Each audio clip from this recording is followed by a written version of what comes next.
Stream.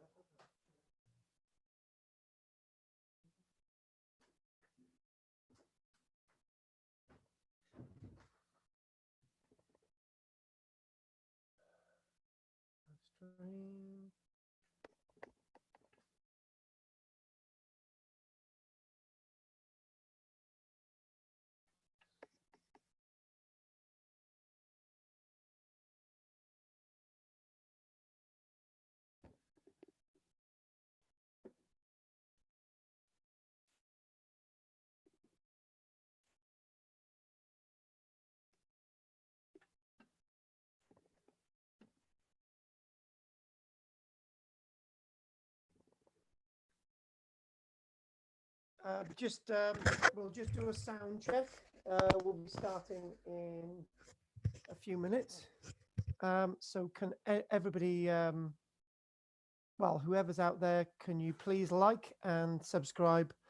And I would like to, I'd like to know if you're all hearing me. So I'll just do the, I'll just do the check on here. So here we go. Hi.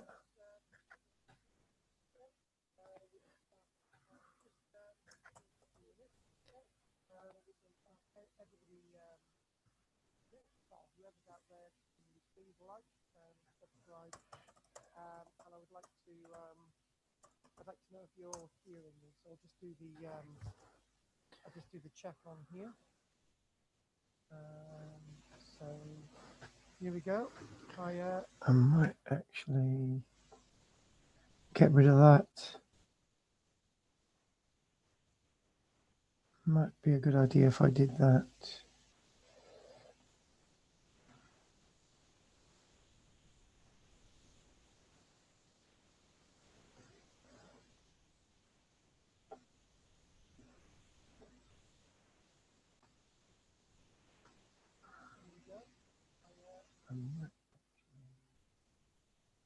Get rid of that. Oh, that looks much better, doesn't it? Oh, God. That looks...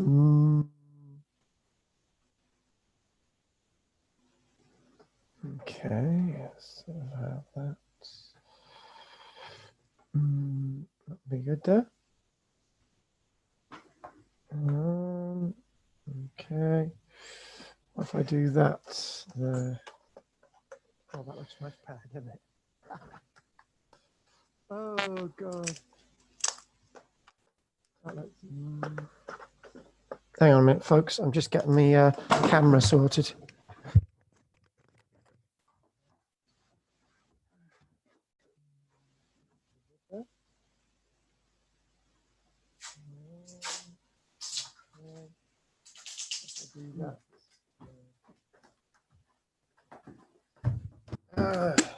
I'm still here, folks. I'm just going to get my camera put up.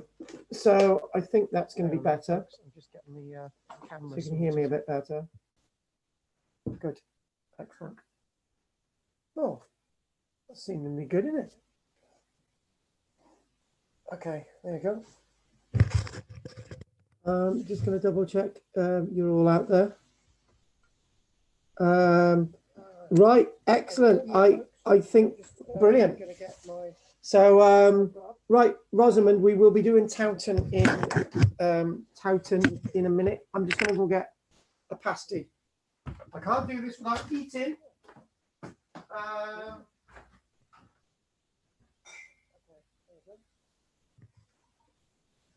Just going to double check you're all out there. Right, excellent. I think brilliant. So right, Rosamond, we will be doing Towton in a minute. Whilst everybody joins us, I would like to I'd like to know if anyone's got anything they would like to ask about the Battle of Towton, which would be a really useful thing. And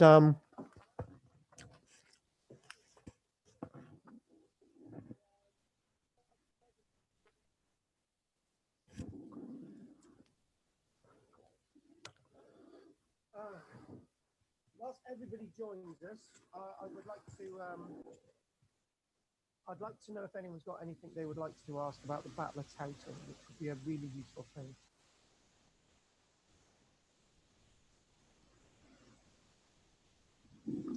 Right, so just a final time check. How is that coming out now? It's the bit where I'm eating a bit of a pasty. Be nice if we had a couple more people. We've got 5 watchers at this minute, and let's just try and get more of those watchers in there.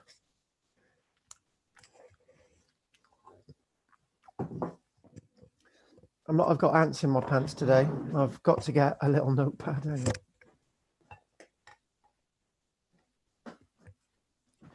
Right, so I'd like to. Right, we've got.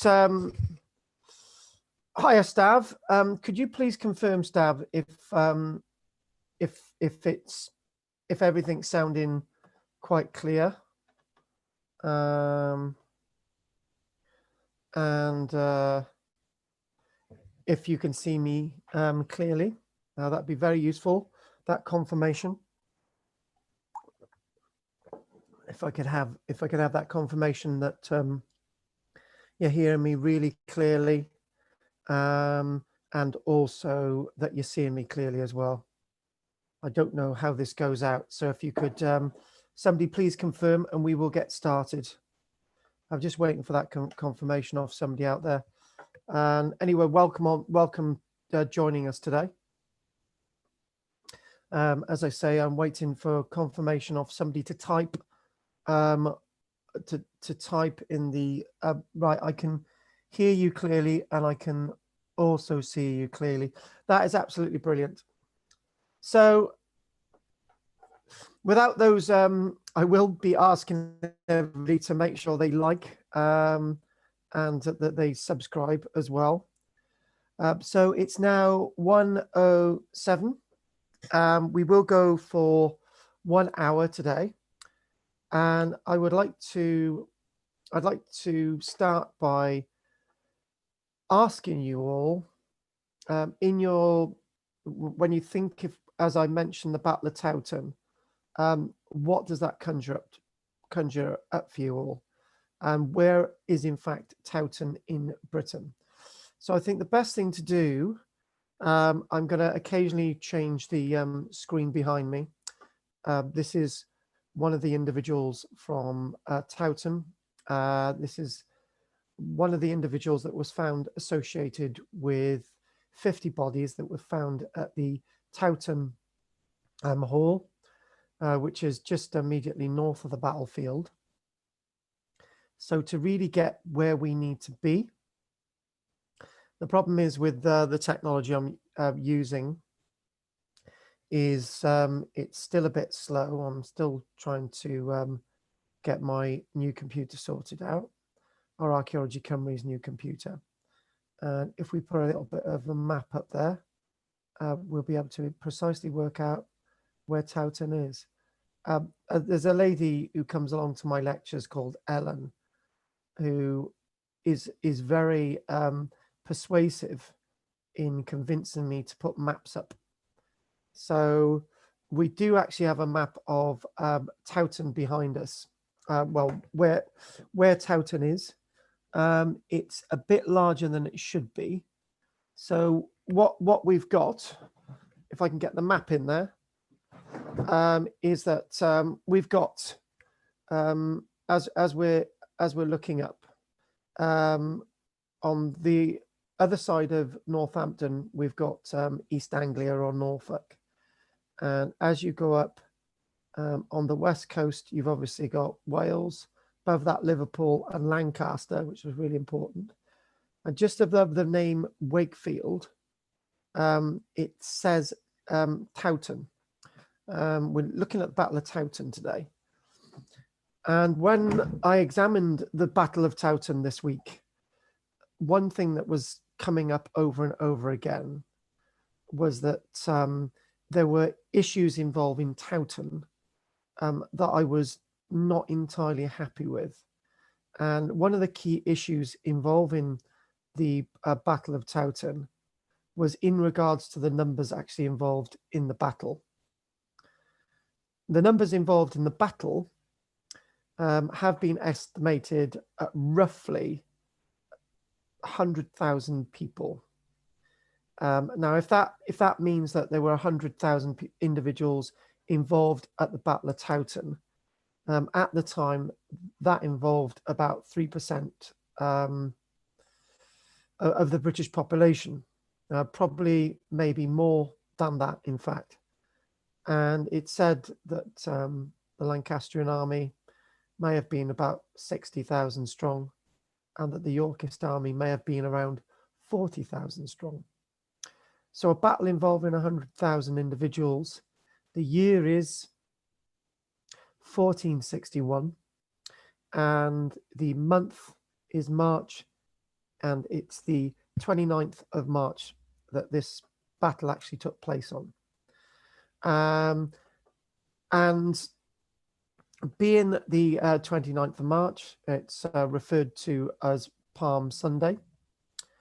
And it was a very unusual, day that the battle actually took place on. Very unusual in that it was snowing. Now, you know, when I was a child, I didn't readily think that it would be snowing anytime soon, particularly in March. And if it snowed in March and April, you would think, well, you'd have time off school. So that was a thing. So the 29th of March, it's 1461, Palm Sunday. And these two great forces get involved in this major battle. And it's been termed by some historians to be the bloodiest battle in history. Probably disagree with that. But other historians, and I'll agree with them, would say that Towton was the bloodiest battle in British history and the largest battle in British history. So anyway, back to those casualty figures with the Battle of Towton. When you read up about Towton, it says, there are 100,000 people involved, and, mainly men, few women. And other sources say there was 80,000 involved, and other sources say there was 50,000 involved. Well, that's fine. But in all the reading that I have in regards to the Battle of Towton, this is really important. Very few people are actually questioning the validity of any of the numbers that they're given. Now, that's really, really important. Yesterday, after giving the talk about Towton 6 times last week, I did a little bit more research. And I always do a little bit more research after the lecture because I'm doing this live online. And the 6 presentations are to my live classes for Archaeology Cymru. 2 on a Monday, 1 on a Tuesday, 1 on a Wednesday, and 2 on a Thursday. So I present it live. And through that, I sort of question solving. And it's quite surprising the type of questions and statements people can come out with through the course of these lectures that I do in the week, a variety of different subjects for Archaeology Cymru, our online classes. I'd like to remind us, can you please like and subscribe? It'd be very welcome. And if we've got any new people here today, as one person said, really difficult signing on, sorry. Well, you're there. Anyone who's new out there, then make yourself known. It's good. We've been doing these for about 5 weeks, live on a Friday, and it's great to have you there. So anyway, back to these casualty figures, or back to the numbers involved in the battle, and back to the casualty figures. Well, again, when I'm teaching, it was only at the end, at yesterday's lecture, or the 6 lectures, that somebody actually said, I'm really suspicious about the numbers involved in the battle. And then I said, well, in that case, you've got to be really suspicious of the numbers that were killed in the battle. And, you know, this is what I do as an archaeologist. You see the evidence and you've got to interpret it, and you've got to question it, and you've got to rewrite it. This is what archaeology is all about.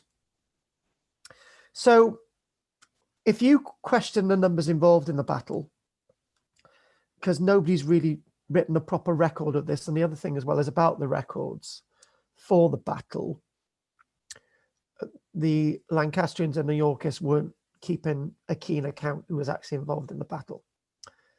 And then there was the other thing, which is linked to the question of numbers in the battle. How would you feed 100,000 people? You know, two different armies, how would you feed them? And I said, that's a really good point. And it's likely that these two armies were put together quite rapidly. The Yorkist army marching up from the south, from London way, and the Lancastrians marching down from York, strangely enough, to meet, going past Tadcaster, and then actually going to Towton. And the answer is that they wouldn't have needed to have kept account of how much to feed the individuals involved in the battle. This wasn't a campaign like Gettysburg between a well-organized Union and a well-organized Confederate army on the 6th of, no, it was the 1st of July, 1863, 1st of July, 1863. It was, you know, people were expected to carry their own food, their own arrows, their own swords, their own poleaxes, and so on. And with that all said, it was likely that, you know, when the Lancastrian army marched through York, people were just told, you've got to join our army and fight the damnable Yorkists. The Lancastrians were the ruling royal family at that time of the whole of England and Wales. So, you know, people could not say no, because if they did, that would be treason. So these armies were put together really, really quickly. And numbers, do I think that there was 100,000 involved? Oh, no. With all that I've learned and all that I've ever taught about battles, I don't believe 100,000 people were involved. People, don't forget to like and subscribe to my wonderful channel, lots of videos. So how many people do I think were involved at the Battle of Towton?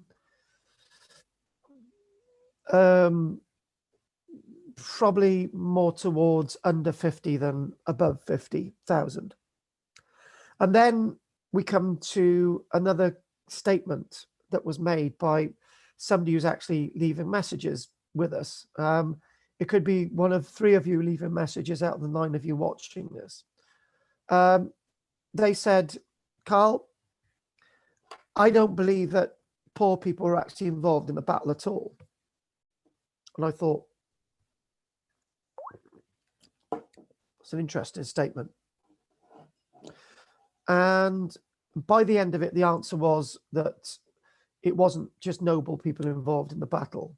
This wasn't Agincourt or Cressy, where there was loads of knights, but they were supported by lots of peasants and so on. And then when you look at the numbers involved, whatever numbers they were, the archers would not have been aristocracy. So, you know, big chunks of the army on either side, you know, 2,000 archers on Lancastrian, 2,000 archers on the Yorkist side, would have been peasants, because, you know, the rich people would not have been archers. So that's one point. Also, to actually to carry the weapons and to act as hod carriers for those knights and noblemen and their servants, they would have all been armed, and they would not have been noble people either. And to put together, you know, 10,000 noblemen of England let alone 40 or 50, would have taken months and months of planning, and it's just not possible. And lots of people were gathered on the way to the battlefield, would have just been picked up in the streets, and would have been armed with quite rudimentary weapons. One of the key things I was interested in was the level of archaeology at Towton. And the level of archaeology is that Towton itself is probably best known today since 1996 because of the number of bodies that have been excavated associated with the battle. Up to 50 odd sets of human remains have been excavated from Towton. And these human remains were discovered in 1996, 1997.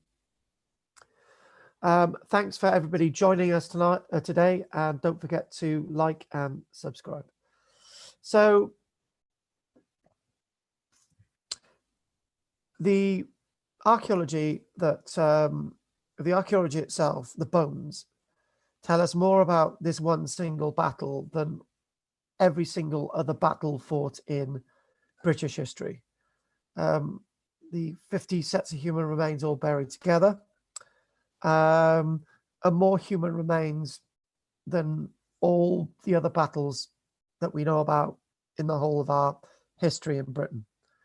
And in fact, we don't have graves like this associated with any of the other battles.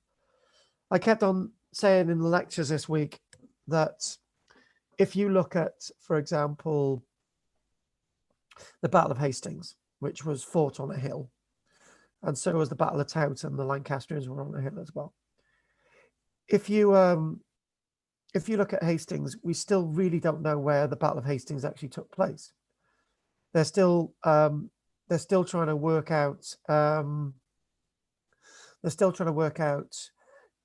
Where they were buried, where they haven't found any evidence of the Battle of Hastings at all, even though it's probably more written about in the historical record than the Battle of Towton. Except at the Battle of Towton, we have the archaeological evidence for the battle, so that's really key important. So what I'd like to do is show you an image, and let's go on to that image. Let's get another little bit of a background. So these bones behind me are some of the individuals found at the Battle of Towton. And what I'd like to do is, one of the images that people said, "Oh gosh, golly, what the hell is that?" Is one coming up. So let's just go to that. Which one shall I use? Towton 9 or Towton 25? Let's just let's use Towton 9.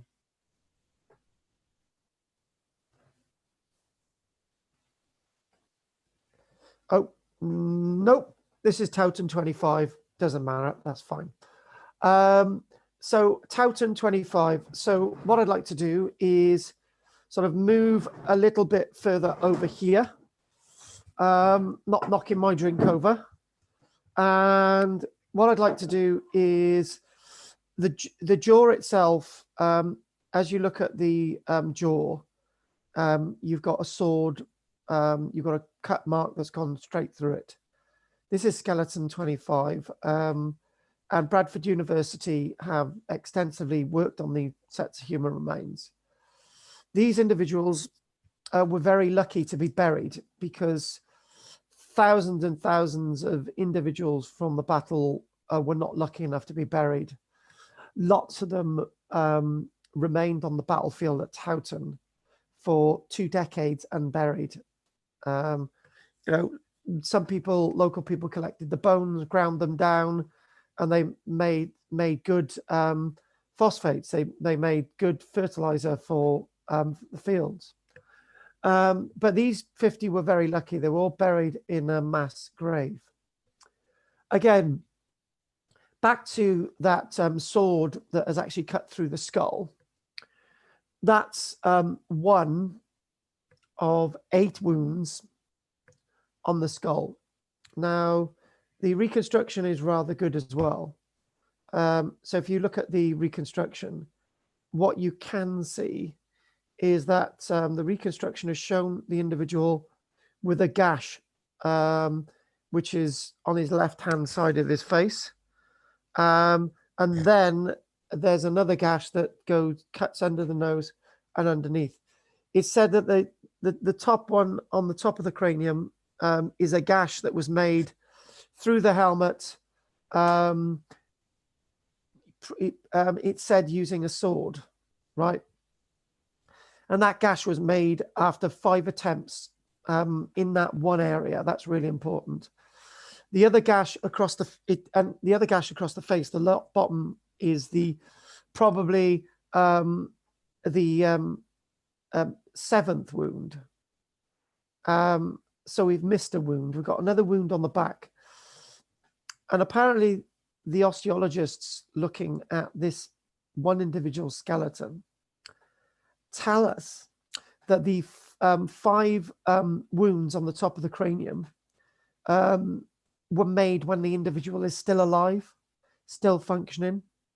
And as he sort of goes like this, I'm in pain. Oh, I don't know what to do. Holding his left-hand side of his face. Somebody comes along and then bludgeons him on the back, and the bone itself goes directly into the brain, causing instant death, the osteologists tell us. A pathologist, I can never get a pathological osteologists. There you go, I got it out. That's why I'm an archaeologist, not an English teacher. And it said then the 7th wound along the front here. So basically, the guy goes down, and then he's hit by the back of the neck, probably by a sword rather than a poleaxe. And at that point, it kills him. And then his body rolls over, and the person hits him again with the sword. I think that's quite gruesome and quite grisly, actually. But this is what we can tell from these sets of human remains. And why is this so important? So whilst I change my image now, the reason why that is so important, having this archaeological evidence, is that we are told that lots of battles were quite gruesome. At Bosworth, we're told, for example, that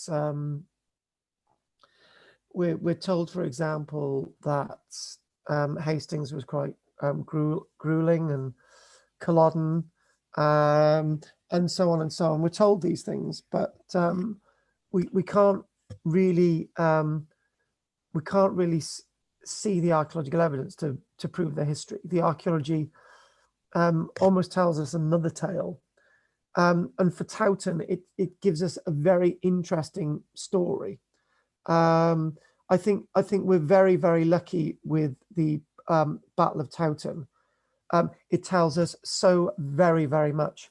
And hi, my friend Archeo Bales. Nice to have you online. Yeah, been following you on Instagram for a while. And everybody, don't forget to like and subscribe to my channel. So I don't know, Archeo Bales, if you actually saw the image of the skull back then. You know, what we see with this battle is that the history is written hundreds of years after. It's written based on very little archaeological evidence. And this is so embarrassing, folks. My alarm clock's gone off, so I'll be back now. Hang on.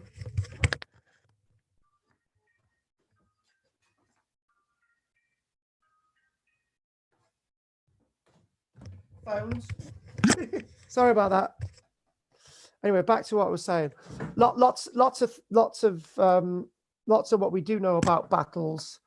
And Anyway, thanks for joining us, Akio. Sorry about the interruption then. Anyway, back to my flow. So Towton, as I say, we're so lucky about Towton. We're so lucky to have the bones. And when the archaeologists were excavating the bodies from Towton Hall, the descriptions were that the archaeologists were shocked by the bones that they were seeing in the ground. And instantly they recognized that bodies were actually from a battle. Obviously the Battle of Towton, and they were radiocarbon dated. They were all dated to be from the Battle of Towton. And in a moment in 1996, in a moment, the archaeologists could have the archaeology on one hand and have the history on another hand. And what they did, the archaeologists thought the history is not as horrific as the archaeology. In fact, the history for once is not doing the same exaggeration. You know, people were split open, and people were impaled on spikes, and people were polaxed, and you know, the history itself, almost as if it wasn't, the written history wasn't as bad as the archaeology. So when the archaeologists actually wrote down, when the archaeologists actually saw the bodies, they were shocked. Now, it's very rare that archaeologists are ever shocked in regards to the archaeology that they're seeing. I know that. Whenever I'm excavating on an archaeological site, it's almost as if, you know, we're finding a pot, we're finding another pot, we're finding bones. It's the type of thing we're meant to expect. But when they were excavating at Towton Hall, they were shocked by what they were seeing. They found that they had they found that they had Polax holes in the front of their temple. They had extensive damage to the side of the skull. We had rear entry, back of the skull, entry of the polaxes, and we had entry of the bodkins, and they were seeing all these things, and they thought, this is absolutely amazing. You know, this is absolutely, my French, bloody amazing, because we no longer just have the history to go by. We have the bones. We have the archaeological evidence. Wow, wonderful. And, you know, I'm sure some of you are thinking, well, you know, this is meant to be an archaeology lecture. What's so surprising about finding archaeology on a battlefield? You know, human remains on a battlefield. And it's amazing, because you're not going to find human remains using a metal detector, and you're not going to find human remains by using typical archaeological excavation techniques, because you'd probably have to excavate the whole battlefield. So by finding these bodies in one tight corner was absolutely amazing, So can you just bear with me a minute, folks? Hiya, Michelle. No, but I'm online now. I can't do it.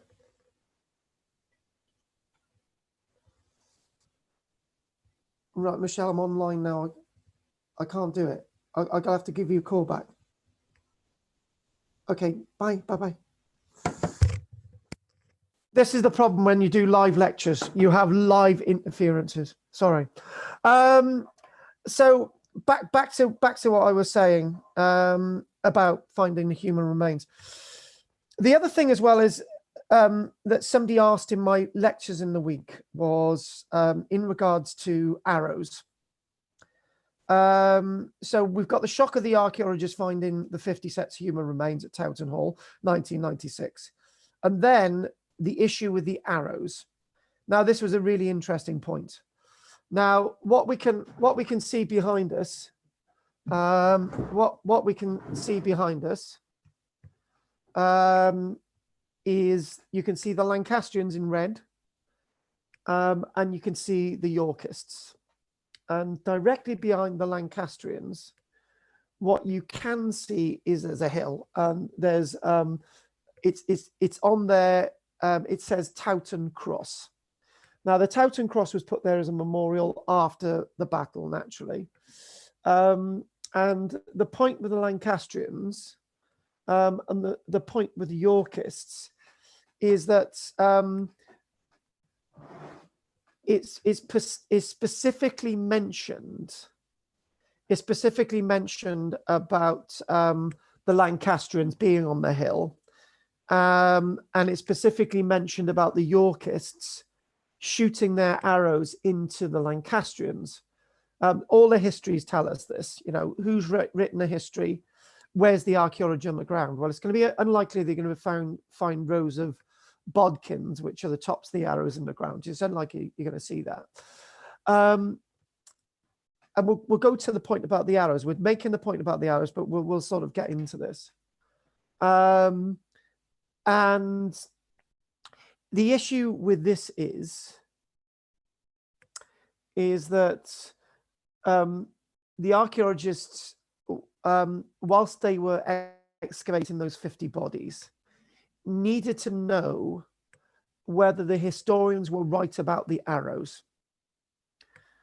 And what do we mean by this? Well, on the 29th of March in 1461, the histories tell us that behind the Yorkists was rain, wind, and snow. Back to the snow thing. We mentioned the snow, right? And by the way, everybody, can you all like and subscribe, please? We mentioned the snow, right? That was behind the Yorkists, and you're thinking, right, the Yorkists are on the low ground, the Lancastrians are on the hill. So what does that mean? Come on, spit to the chase. The thing is, as the Yorkists are firing up to the Lancastrians, the Yorkists are able to see the Lancastrians. They're able to look basically into the Lancastrians' eyes, right? They're able to wave to the Lancastrians, right? But the Lancastrians can't see the Yorkists because the snow and the rain and the wind is directly going into the eyes of the Lancastrians, and they can't see bugger all, exclusive of the language, right? So the Yorkist arrows are hitting the Lancastrians. And it's really effective. They're hitting the Lancastrians. They're going straight into the Lancastrians, which is a really, really important thing in regards to the history. And it's a really important thing in regards to the archaeology. And lo and behold, the archaeologists, as they're excavating at Towton Hall, we're finding some of the bodies with pierce marks that had gone in through the skull, in the side of the skull, in the back of the skull. In the back of the skull, that's really interesting. So what's happening here? Well, you know, are people turning around, disorientated? It's difficult to work out. But these are really, really important things.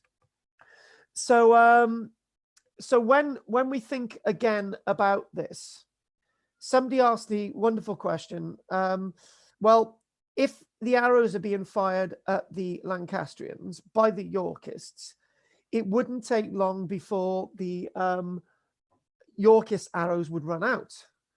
And then somebody said to me in the week, you don't get this, you get this too often, that actually what may have been happening is that the Yorkists may have actually been eventually, as they move forward, shooting some of the Lancastrian arrows back at them. But the point is that the Yorkists' arrows would run out eventually, and the reason is that the battle lasted 12 hours.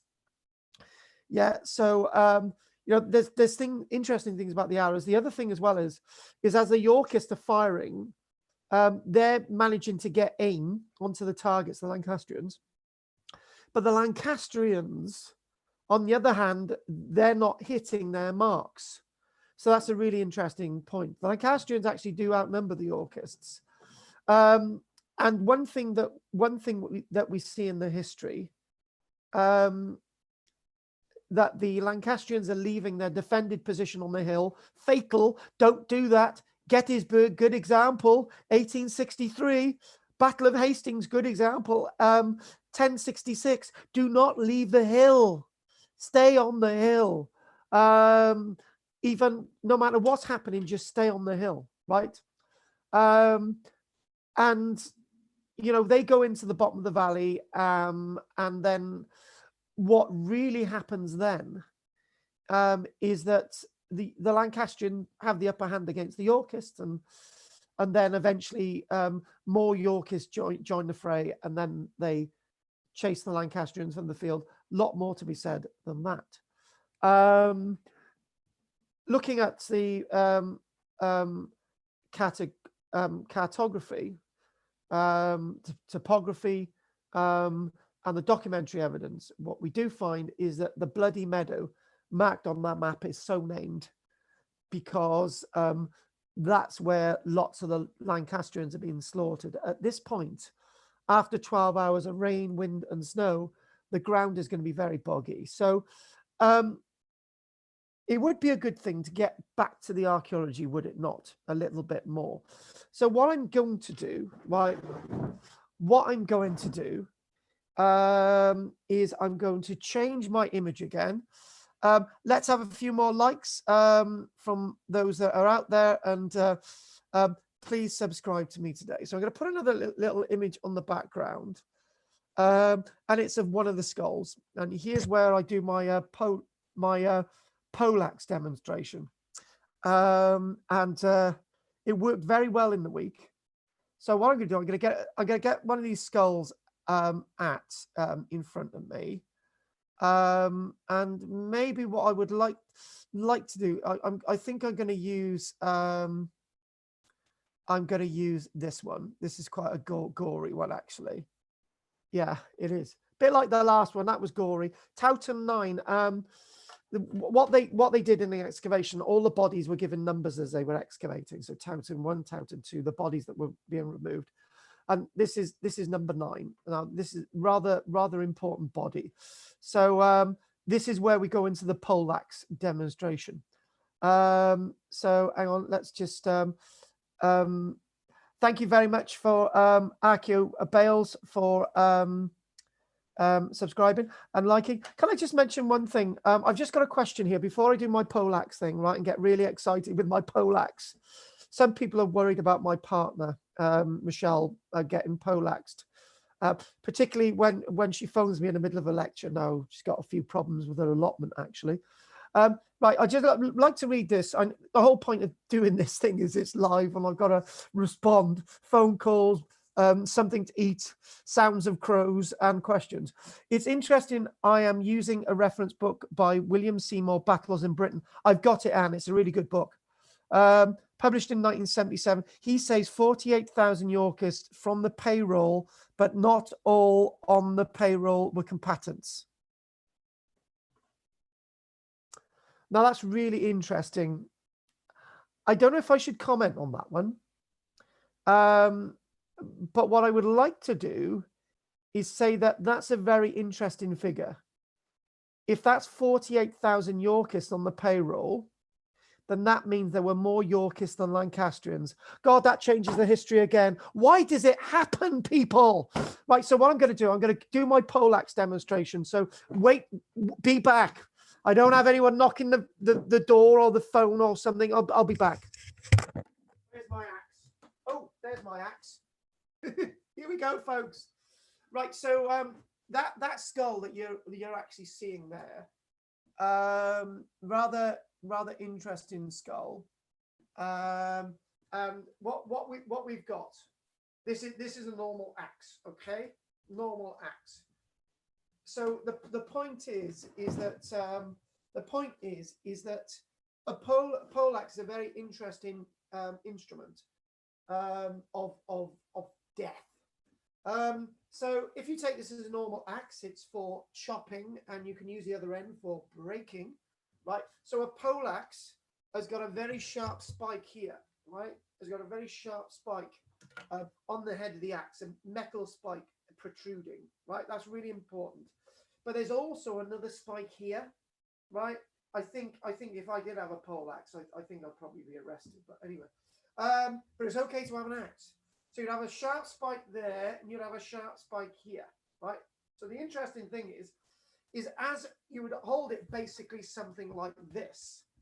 You'd hold it like this, okay? And then you would go into battle and you'd have this type of movement, because lots of these battles are not very fluid, right? The enemy's coming towards you. This is good exercise, by the way, as an archaeologist. Enemies coming towards you, and you would thrust forward, okay? And you would come out. It's a bit like you know, soldiers in the Napoleonic War where they're using a bayonet. I was thinking this today, that if you've got a sharp spike here, you could use this as a bayonet, but this is more lethal than the bayonet, right? So the point is, that soldier in front of us, what we're going to do, we're going to charge at him and probably get him in his guts. Okay, we're going to get him straight in his guts. We're going to get him straight in his guts there. So this top of the poleaxe has done its job, right? This guy is now injured. It would be good to get him in the temple, right? But then again, if you get him in the temple, the enemy could get you under the arms, right? So, and you haven't got a shield either. You've got to have 2 arms for this, no shield. And there's another thing about helmets as well, which we'll do in a moment, right?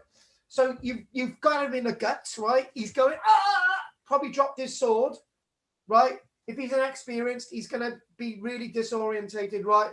And then, you know, that puncture mark in his skull was found at the excavations at Towton Hall. Here we go. What we're going to do, we're going to use the back of this axe, right? We're going to smash it in the side of his skull. As he's going down, he's going to be at your level. So you smash him in the side of the skull, right? And this is, even if we have descriptions of this, we need it to be believed. The archaeological evidence at Towton with the 50 bodies tells us that this is what was going on. Very, very importantly. So what we're going to do, we're going to do the last action as well. Okay, just a computer thing sorting out there. Okay, good. We're going to do the last action. So what we've done, so first of all, he's been done in the guts by the spike. He's been done in the side of the head. Sorry, this is really crude language. And then as he's going down now, you know, in the side of his skull, if that doesn't kill him, right, you go like this as he's going down, like this. So this is what we're doing, right? Now there was a few other points actually made as well, and this is a point. We'll make these 2 points. The other thing as well is lots of the individuals in the armies would have just been farm laborers, or they would have been serfs. They would have been poorly armed. Actually, having a helmet is a really bad idea in this type of battle. 1, the armor-piercing bodkin is going to go through your helmet anyway. 2, any armor that you've got is not going to be able to resist a poleaxe anyway, right? So, and the thing is about a helmet, right, is when you're wearing a helmet, yeah, you don't have the proper peripheral vision. You can't really see on the left, you know, on the right, you know. So the problem is, if anyone's coming at you from the side, you're not going to know. So it's best not to have your helmet on, right? So that's a really, really good point. Very, very good point. The other point as well is, right, sorry for moving around a lot and all the rest of it. The other point as well is, do you know what I'm going to do? I'm actually going to do something a minute. I'm going to move me up there, right? And actually, do you know what? The amazing thing is I can see me moving around on the screen, and I can see me there as well. That's great. So the other thing as well is somebody mentioned Jessica, who's Jessica Moultrie. She's just got a Bachelor of Arts. I think it's medieval history, archaeology. I can't remember what she's doing, but she's just got a BA. Well done, Jessica. She basically said, what about this sense of the animal sense kicks in the battle, right? Not only are you smashing somebody's head in, right? You're getting really angry, right? You've been there. Some of these people have been fighting for 12 bloody hours, right? Can you imagine solidly fighting for 2 hours? You're solidly on your feet, right? You're really in there, right? And the point is, if you're fighting like that, you know, non-stop, you're going to be defecating, you're going to be urinating on the field. And to be honest with you, the point is it probably got to the point that you would just kill anyone who was around you, right? And the other thing as well is, say, for example, right, this is a really interesting point. Say, you know, in middle part of the battle, you're a Yorkist, right? And you've just been trying to get at the Lancastrians, and the Lancastrians have got one over on you. So here we go. Let's do another demonstration, right? So what you've got the Yorkists are this side, right? And then the Lancastrians are over there. So your mate, Dave, or whoever he is, has gone forward and he thought, oh, bugger this for a game of soldiers. I'm going back to my own lines. So you can imagine a guy running back to his own lines like this towards the Yorkist. This is a Yorkist going towards the Yorkist. The Yorkist would naturally think he's being attacked by a Lancastrian. So you would probably kill this guy, even though he was on your own side. That's the point. In a battlefield situation like this, in medieval battles were absolutely brutal things. Were really brutal. You know, when I was a child, I remember saying this to everybody.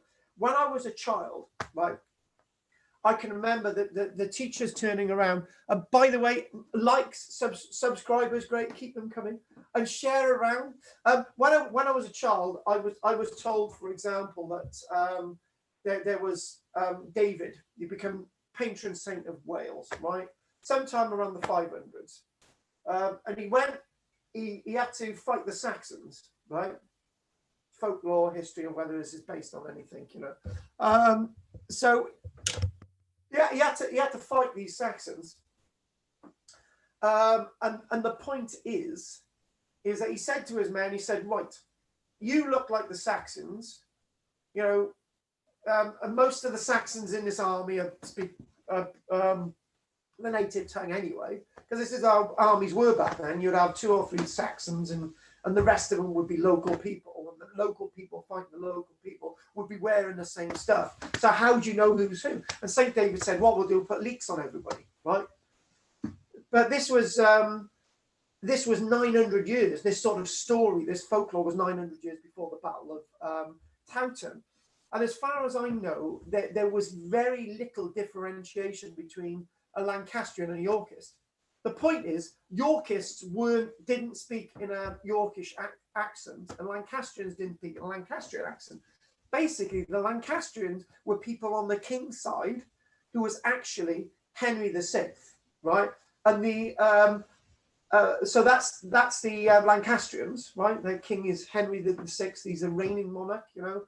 Anyone who's against the king, that's treason, right? And then the Yorkists had their own prince, Prince Edward IV, who would become king after the battle. And the point with all this is that they all spoke the same language, they all looked the same, they all had the same people giving them weapons and all the rest of it, you know. And it would be impossible to work out who's who in a battle, and people would have just gone absolutely mad. They would have gone, and this is the point, you see, battles were really bad things. Do you know what? This is really good like this, isn't it? You know, I should get it more and do a bit more animated. Do you know what, right? The one thing about doing live lectures, right, on a stage, you know, the word live, okay? I know this is live online, but the one difference is with doing live online and actually doing live to people, is that I haven't been getting animated, and maybe I should get more animated. And would this be a good thing for our next lecture, to get a bit more animated? And somebody said, it sounds like I absolutely would have died in the first 5 minutes. I think you would have. Yeah, I think you would have. Yeah, I'm going to do it next week. I'm going to get more animated. I'm going to do this next week. And by the way, next week's lecture is the statues of Easter Island, right? So what I'm going to do, anyway, so who have we got? We've got, do you know what? If I had my glasses on, it would really help, you know? Right, okay, I still can't see. So anyway, so yes, I wouldn't have lasted 5 minutes either, even if I was dressed up as a woman. Don't go there with my television dressing up as a woman role thing. And also, Sonia, excellent demonstration. I have a Polax with a point at both ends. It's quite hefty. What? You actually got a Polax? Who actually has a Polax in this world? Do you know what I mean? It's just like flipping heck. I tell you what. By the way, we got a medieval musical instrument. Yes, reconstruction. It's great. We should play that. Yeah. So the other thing, with this whole thing about Towton, you know, looking at that skull, there's another point I would like, another point that was raised in the lectures this week. These lectures go on for 2 hours. In fact, I think the one on Thursday morning lasted 2 hours, 2.5 hours, and the one in the afternoon lasted about 2 hours 30 minutes, right? But there's another important point was actually made in the lectures this week, right? I've calmed down now, which is probably a good thing, to be honest. The other point made was about, did people actually survive these types of battles? And do you know what I might do, right? I might actually sit down a minute. So did people actually survive these battles, right? And I'm gonna put another image up there, right? So what we're gonna do, so if we look at my technology, and if I bring my what I've got, do you know what I've done? I've got 2 screens now. Oh, there we go. There's the little thing. And what we've got now, what I would like to do, right, is actually raise another point with you all, which is a really, really important point. And if we go over 10 minutes, that's fine. So I'm just going to try and get another image up here. Now this is a very, very interesting one. And I think it's this. We're going to use this one, actually. We're not going to use the right. This is rather interesting, right? So if I can stop that there, good. This is rather interesting, and the reason why this is rather interesting, if we come over here, right, the reconstruction of this guy before the battle, right? Hang on, this one. Can't get this right. The reconstruction of this guy before the battle shows that he had a previous wound from a previous battle. Yeah, that's really important. And the archaeologists tell us that in 1461, I know it says on my 1471, but I can assure you the battle was 1461 on the 29th of March, just a reminder. It says, the osteologists have actually said that the jawbone, you can see the jawbone there, it said that he had a previous wound that had actually healed. Right, a very serious wound in his mandible, lower mandible, had healed. Obviously not a Polax wound, but I can't believe Sonia got a Polax wound. That's amazing. I wouldn't want to argue with you, Christ. So he had a previous wound, right, and the point that was I was asked specifically, right, did these people know about germs and infection, and did they know about how to save people's lives, and did they know about gangrene, and did they know about all these things? And I would say yes. They didn't refer to them in the same way we did, but I believe that they had a really good idea of how to cure people. They had an idea of antibiotics. They had an idea of infection. They had an idea of bacteria and viruses. So when anyone comes along and says nobody knew anything about germs until the 1850s in London with Bazalgette and Dr. Snow suddenly realizing where cholera is and it's in water and it's bacteria and all the rest of it. The very evidence that this guy survived 10 years and ended up in a battle with a severe previous wound like that is evident that they had people who knew what they were doing, right? So what's happening with this guy is this guy's face is actually being pounded in, and this is a very, very intriguing body, sets of human remains that were actually excavated. I love the conversation on the air.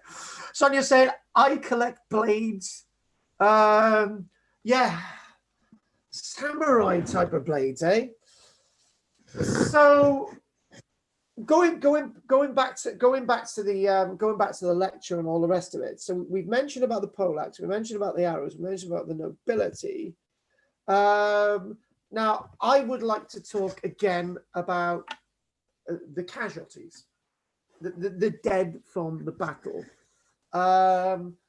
And so when we opened up, I basically said, you know, there were people counting the numbers involved in the battle. Okay, people doubted the numbers involved in the battle. Okay, and I haven't come up with one author saying, you know, there were 48,000 Yorkists, and you're thinking, Christ, that's a large number, and that's in the history, right? I'm going to doubt that fact. And then it got to the end. It got to this thing. Well, okay.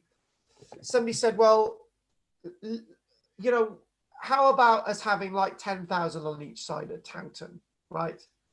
And I'm thinking, right, okay, so if the historical figures for the numbers involved in the battle are really wrong, how can you actually then prove in the archaeology the numbers involved in the battle? The answer is, can you or can't you? You would need the ability to find many thousands of these bodies to not only try to get an idea of how many died, but to get an idea of the numbers involved in the battle. And that is going to be very, very problematic. But I think a clue to getting close to the numbers is something in regards to the artifacts. And this is where we're going to go. Not necessarily looking about the numbers who died on the battlefield, but the artifacts. So what we're going to do is we're going to look at some artifacts. And what we'll do, we'll do a bit of identification. I love a bit of identification in archaeology. And here we go. Right, here we go. Some really nice images behind us. So I've tried to get my children into archaeology, Sonia, has not worked. So your dad must have a special skill. So those two.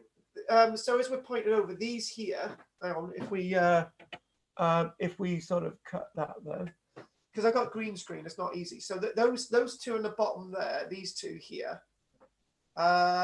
my identification of these two objects from Towton. These are all from Towton, metal detected and archaeological finds. These two here are from the bases of scabbards. Okay, so basically we know that from, I think the three of them there are actually scabbard bases, because on a scabbard you'd have the base of the scabbard, you have a wooden covered with leather sheath, and then you'd have the top of the scabbard, and then that would hang on your side, and that's basically it. So it's a bit strange, but we know that they did have swords on the battlefield. Also, that weird sort of roundy thing over there is a spur. And if I could, and the ones at the bottom, they're spurs as well. So immediately we know people had swords on the battlefield, which is really important. I know you're thinking this is obvious, but it's not bloody obvious, right? It's not obvious at all, folks. And the reason why it's not obvious is that the history of the Battle of Towton and the Battle of Hastings and Bosworth, even some of the history about the Great Battle of Gettysburg in July 1863 is written by people who weren't even there, right? So how do they know? They're basing it on second-hand accounts. We don't have many first-hand accounts from this battle. We have an account from the Chronicle of Henry VI, whose army lost in the battle, right? And then most of the accounts are written in the 1900s, for Pete's sake. Yeah. And actually on my bookshelf here, there's a book which we'll mention, right? So we've got to go with the archaeology, right? And so the archaeology tells us that we've got cavalry there. The archaeology tells us that we've got soldiers there with swords, which is great. We've also got evidence of lots of bodkins from the battlefield as well, which is absolutely brilliant, right? So, but does that take us anywhere near the numbers that were actually involved in the battle? Well, maybe we could go a little bit further. We could go a tiny little bit further. The bodkins, the tops of the arrows are actually called bodkins, right? The heads of the arrows are actually called bodkins. Right, so with those bodkins, for example, what they've been doing, they've been having archaeologists and metal detecting enthusiasts working together. I'm not a fan of metal detecting, but over the years, I've had to sort of accept it. It's their job done. It's like accepting a neighbor you don't like, right? You got to accept they're there. Fair enough. You got to live with them, get on with them, right? So, okay, metal detecting enthusiasts, and I will say it, are great for this site, right? So there's me sort of dumbing down, right? My old beliefs, but metal detecting enthusiasts have been great for this site because they've been working alongside archaeologists and because their stuff has been recorded. And that stuff that metal detector enthusiasts are recording has been brilliant. Thank you very much, metal detector enthusiasts. I just like to be honest with people about what I think, and I'm not two-faced. Thank you very much, metal detector enthusiasts, because what we're getting is correlations in this book. This book here by Two Men in a Trench, by the archaeologist Neil Oliver and Tony Pollard. Right, in this book, they actually have they've got a great thing, nice illustrations. They've got, for example, little maps in here, right? Metal detecting survey there. They actually made a television series out of this. These are archaeologists using metal detectors in their work. And the thing is, if we can work out where the arrows are falling on the ground, if they can find some of these, and if they can work out the different types of arrows, which would be a different individual having them made, and so on and so on, that give you a correlation, roughly the amount of archers actually being used in the battle. So we could actually get close to it. But I don't believe for one moment that the large numbers of individuals are actually involved in the battle as they say they were. We'll call it a day in about 10 minutes, unfortunately. And I'm glad you agree, Archeo, Bales, and thank the comments today are absolutely brilliant. We haven't had anything from Stav yet, but we will. So what I'd like to do, we need to sort of conclude this. So I think we've covered lots of the issues that come up in my 6 lectures this week. But what I'm going to do, I'm going to see if there's one other issue that can spring to my little grey cells. And by the way, people, don't forget to like and subscribe. And also next week, we'll be doing the collapse of the people of Easter Island. And here we go. And if we, do you know what I'd like to do? Do you know what? You've got 2 more images coming up. We'll have this one. Here we go. Bingo. Oh, this is a great one. I love it. I love it. I love this one. It's brilliant. And why this is, oh, hang on a minute. It doesn't actually show it all. Oh God, it doesn't show everything I wanted. How do I do this? How do I do this? Right. Basically, unfortunately, the images come up really badly, actually. But you can get an idea of what's going on. So you've got the front of the skull, the rear of the skull, and you've got the side of the skull, right? And what they've done is the archaeologists have actually worked out from the 50 bodies that have been excavated. I think the figures, at least 28 of them have severe head wounds. And a number of them have evidence that a bodkin, an archer's bodkin's actually gone through the front of the temple, from the rear or through the side. And the evidence is that arrows were hitting all angles of the skull. Right, now that's really important. So you could think that the evidence of the arrows going through the back of the skull might indicate that actually the Yorkist archers have actually hit one of their own soldiers advancing towards the Lancastrians, or is hitting a Lancastrian who's retreating, right? So there's a really important point. So those that are hit in the side of the head, okay. And I've just remembered the other point that I wanted to raise. Right, you need to write that one down quickly. So those who are hit in the side of the head may have been standing like this, right? Here we go. Let's get my mate do Polax. He would like this. And he said to his mate, bloody hell, I don't know how long this is going to last. Bang on the side of his head, he's dead. Or he may have lived, and then he's killed a bit later, or the trauma would have killed him, or what have you, right? So that's something else that we've got. There was another point raised in the history. I don't know how true this is, right? I don't know if they've actually proven this from the remains that they found, but there's one of two last points I'd like to make about the Battle of Towton. And I'm really enjoying this a lot more this week because I've been able to get more animated. I've got my technology's changing here, so we'll just see how this goes. So let's change my screen again. If I bring that up there, just show you two more images actually. I've been lecturing on archaeology for years, and the one thing is that unless I've got a time in front of me, I've got a bit of a struggle to stop. So I'll leave myself to two images, and what we're going to do, we're going to have we've already seen this one. But there's no reason why we can't see it again for another reason. Right, so if I pressed the wrong button on that, which is a bit of a pain. Oh no, how the hell have we got the Byzantine Empire on there? That was another lecture the other week. Let's just get this this image on here now. Bingo. Right. So we've got another skull from the excavation, and because of the scale this is, the image that I've actually got shows the percussion mark in the side of the head. So whatever. But there was one thing in the writing, in the writings they said, oh, there's evidence. The historians tell us that people were cutting people's noses off.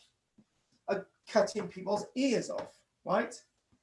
Now, and then somebody said, well, how is that possible? And I said, what do you mean? And they said, well, if they were wearing a helmet, how are they supposed to cut the ears off? And I said, well, the person's dead for a start, and it's likely that they wouldn't have had a helmet on anyway.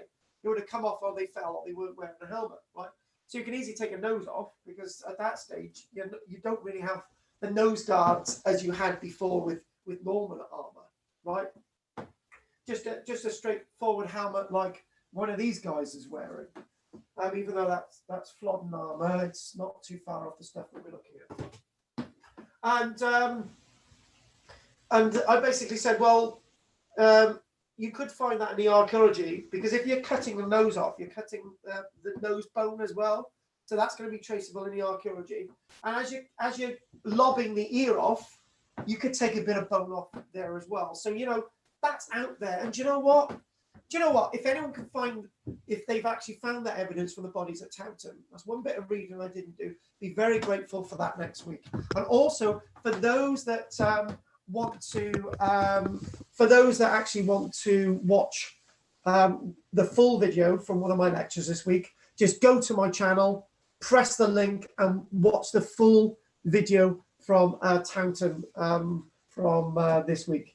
I'm not going to do what I did last week. Try to find the link and put it on. There is one other image I'd like to show you now, and this itself is the epilogue of the Battle of Towton. It actually says it's in the epilogue in my own notes, strangely enough. It's this one.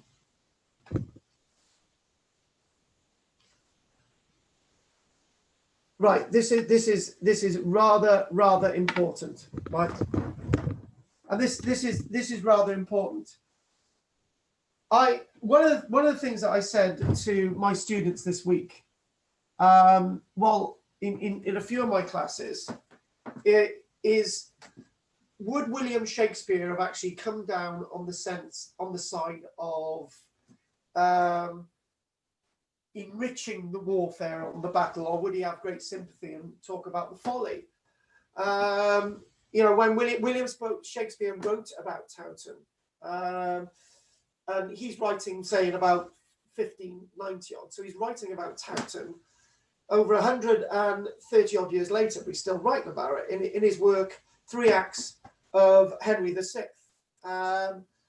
And what he tells us is that the futility, my interpretation, is that you've got the individual over there by the tree mourning that he's killed his dad, and then the 2 individuals, the father mourning that he's killed his son. And what William Shakespeare is saying, this is the futility of war. This is the greed of war. This is where it comes in. It's said that if you interpret his work rightly, the 2 by the tree, the son kills his dad, and it's a, you know, he sees something on the guy over there and he kills him, and he finds out it's his dad. And the other is that his son was on the other side in the fighting. All these different ways of interpreting it. But the point is, Shakespeare is talking about the complete futility of war, and that was Towton. And we can now prove in the archaeology the events of Towton. So what I'd like to do now, I would like to ask: is there anyone got any other questions before we finish in a couple of minutes? It's been an absolute pleasure to have Archaeobales along, and it's been a pleasure to have Sonia along. And we've got Stav and Rosamond, and we've got Pat and Anne. And anyone else who's actually joined us today. One last request: if anyone would like to subscribe and like, please, it would be great to see you next week for the lecture to do with Easter Island at 1:05 The link will be on my channel, probably later on in the week or on Friday. Would anyone else like to say anything before we call it a day today? Anything at all? Any comments? Any questions? Anyone like to say anything before we go?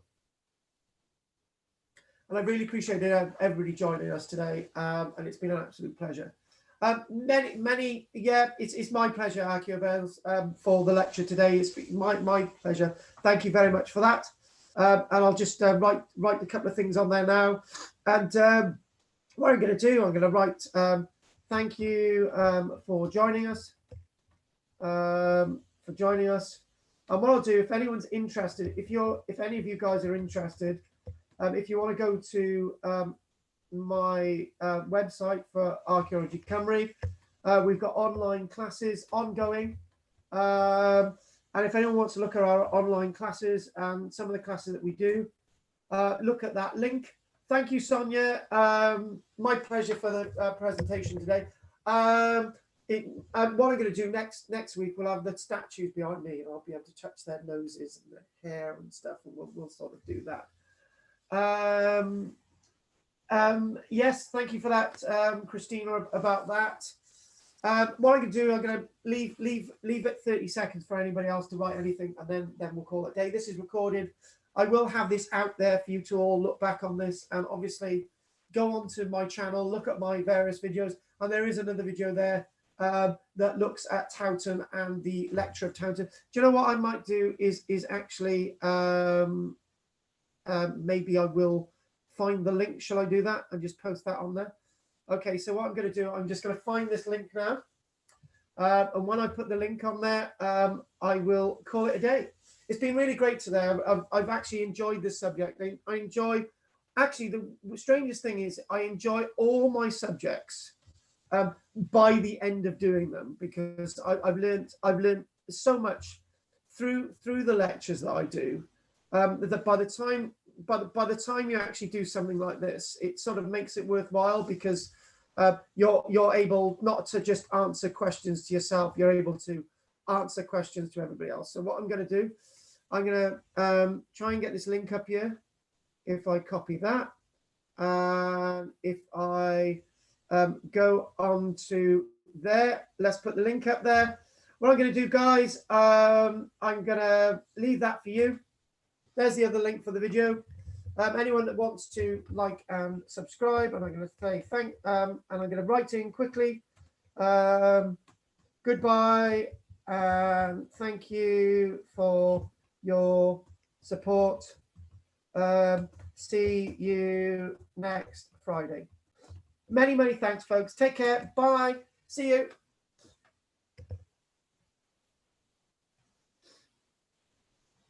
Now I'm going to somehow end this.